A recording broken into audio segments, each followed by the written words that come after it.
Hi, MLA Pete Guthrie here. In mid-July, the Trudeau government quietly implemented new regulatory changes via Bill C-69, the Impact Assessment Act.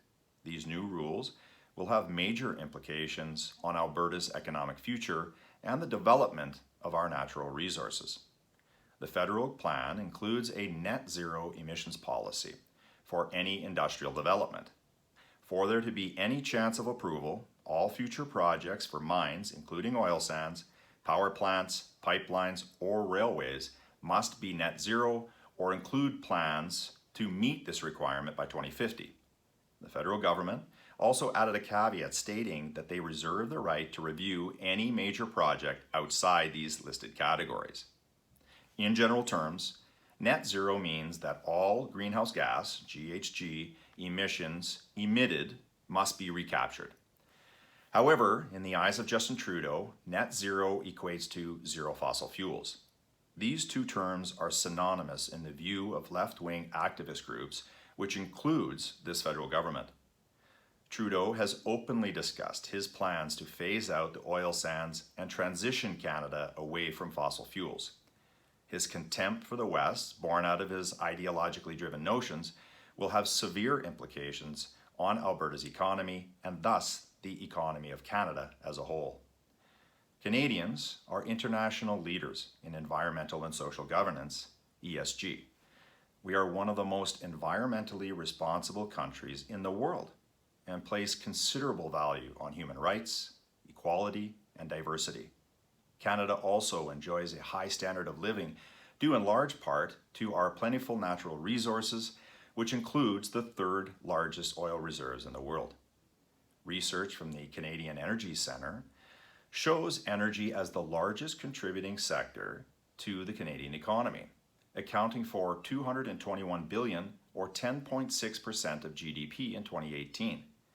Direct contributions from Canada's energy sector to federal and provincial coffers are conservatively estimated to be $359 billion between 2000 and 2018. Furthermore, the energy sector is Canada's largest employer and major contributor to prosperity in Indigenous communities. In addition, in 2019, the resource sector provided 28,000 jobs to new Canadians.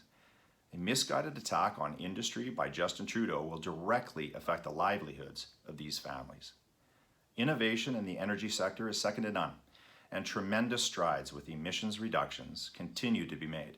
For instance, from 2000 to 2017, oil sands producers reduced GHG emissions intensity by 28%.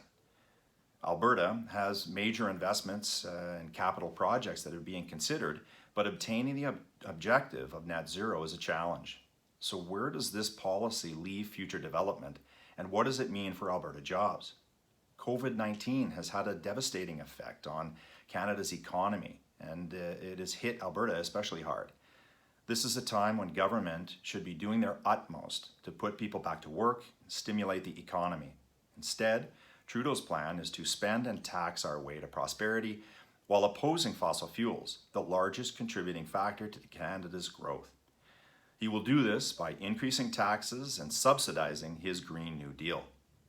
At last count, the federal deficit was over $380 billion, and the scandal-ridden Trudeau Liberals forced their finance minister to step down with claims that he was too fiscally conservative, if you can imagine that. The new Minister of Finance, Chrystia Freeland, has been outspoken on her full support for a green recovery. Alberta, then, should expect continued animosity from the federal government. Bill C-69 is an infringement on Alberta's constitutional right to develop its natural resources. The Impact Assessment Act was created to circumvent that right with an ideological bent on controlling development. The Alberta government refutes the federal government's authority over our resources and is challenging Bill C-69 in court. The net zero requirement, surreptitiously inserted into the regulation, demonstrates Trudeau's intent to devastate resource-based economies. Even if a project meets all the regulatory requirements around impact assessment and provides a favorable plan to meet net zero, the ultimate decision to proceed is left with the Environment Minister, who retains veto power. Trudeau's Green New Deal will kill jobs, hurt investment, and actually increase greenhouse gas emissions by forcing consumers to find a new supply to meet demand. This demand will happily be filled by countries ruled by foreign dictators who care little for the environment and the civil liberties of their workers. We should celebrate our record as a world leader in ESG and technological innovation. We should not shirk from radical groups wishing to tear down the industry. We should unapologetically step forward, keep progressing, and be proud. We should more effectively promote our positive attributes worldwide and use our record as leverage on a global stage to encourage and support other countries to step up their game. Remember, in the eyes of the radical left, net zero is commensurate to zero fossil fuels. Thank you.